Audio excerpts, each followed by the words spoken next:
ৰাজ্যখনৰ 1,27,000 প্ৰাথমিক পৰ্যায়ৰ শিক্ষাৰ্থী হ্ৰাস হৈছে আৰু ড্ৰপ আউটৰ সমস্যাটো 6% পৰা গৈ 8.49% লৈকে বৃদ্ধি হৈছে আৰু দেখা গৈছে যে শিক্ষকৰ মান নিৰূপণৰ কাৰণে ৰাজ্য চৰকাৰে এটা ব্যৱস্থাৱলী গ্ৰহণ কৰিছে।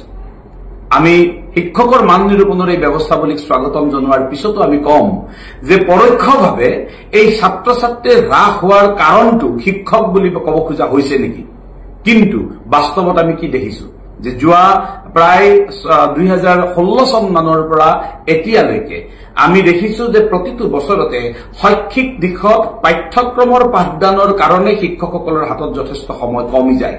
পাঠ্যক্ৰমৰ পাঠদান কৰা নহয় এই কাৰণেই নহয় যে শৈক্ষিক দিনপঞ্জীখন কৰবাত পৰি থাকে আৰু নতুন নতুন নিৰ্দেশনাৰে উৎসৱ উদযাপন আৰু প্ৰশিক্ষণ আদিৰ জৰিয়তে গোটেই ব্যৱস্থাৱলীখিনিক এটা নতুনকৈ নিয়ন্ত্ৰণ কৰা হয়। শৈক্ষিক দিনপঞ্জীত কৰবাত পৰি থাকে।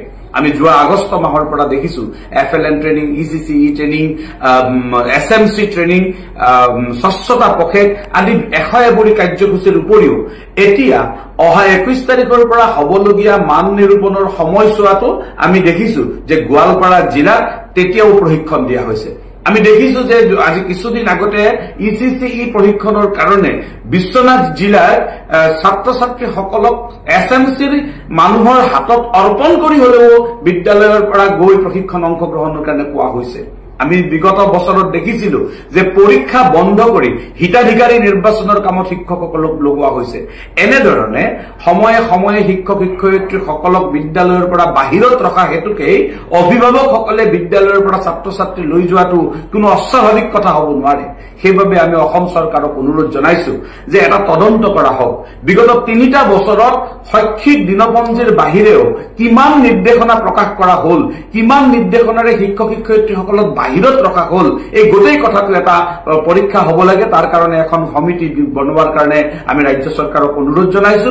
আনহাতে চৰকাৰী পৃষ্ঠপোষকতাত চৰকাৰী খৰচত বেচৰকাৰী শিক্ষানুষ্ঠানত শিক্ষা দিয়াৰ কাৰণে যি পৃষ্ঠপোষকতা কৰা হৈছে, ইতিমধ্যে অসমৰ সদনত মাননীয় শিক্ষামন্ত্ৰী ডাঙৰীয়াই কৰা ঘোষণা অনুসৰি প্ৰায় 2000তকৈ বেছি বিদ্যালয়ত 25% ছাত্ৰ ছাত্ৰীক নামভৰ্তি কৰোৱা হৈছে।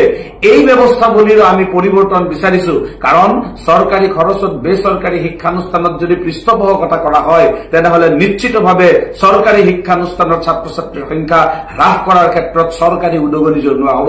আমি অনুৰোধ জনাম এখন সমিতি বনাই শিক্ষক শিক্ষয়িত্ৰীসকলে কেনেধৰণে পাঠ্যক্ৰমৰ পাঠদান কৰাৰ পৰা বঞ্চিত হৈছে তাৰ এক তথ্য ৰাজ্য চৰকাৰৰ শিক্ষা বিভাগে গ্ৰহণ কৰক, যাতে অদূৰ ভৱিষ্যতে ৰাজহুৱা শিক্ষানুষ্ঠানসমূহৰ সুৰক্ষিত হোৱাৰ ক্ষেত্ৰত সুবিধা ওলায়।